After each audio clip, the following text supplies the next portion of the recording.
پیارے بچوں، آپ کے لیے آج کی کہانی کا نام ہے مشکل وقت میں ایک دوسرے کی مدد۔ سومی شہزادی، مجھے یقین تھا کہ آپ ہماری مدد کے لیے ضرور آئیں گی، گلہری بولی۔ گینڈا اپنے بچوں کو ساتھ لے کر ایک درخت کے نیچے کھڑا تھا۔ پانی ان کے کندھوں کو چھو رہا تھا۔ چڑیا اور کوئل اپنے بچوں کے ساتھ درخت پر کانپ رہی تھیں۔ زیبرا اپنے ڈرے سے سہمے بچوں کو بہلا رہا تھا۔ کوا اپنے گھر کی تباہی پر زار و قطار رو رہا تھا۔ اس کا بچہ اس طوفانی بارش میں گم ہو گیا تھا۔ سومی نے اسے تسلی دی۔ لالی اور ہاتھی نے سب پرندوں اور جانوروں کو باری باری کشتی میں بٹھانا شروع کیا۔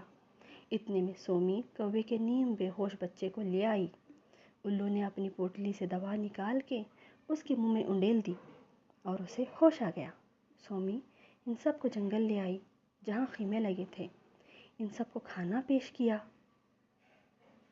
کھانے کے بعد وہ اپنے بچوں کے ساتھ آرام دہ بستر پر لیٹ گئے۔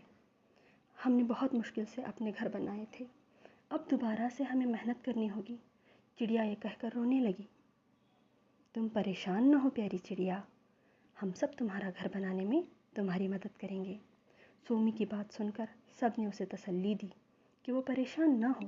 اس آزمائش کی گھڑی میں وہ سب ایک دوسرے کا ساتھ دیں گے اور نہ صرف ایک دوسرے کی مالی مدد کریں گے بلکہ جنگل کو دوبارہ سے آباد کرنے میں اپنا بھرپور کردار ادا کریں گے۔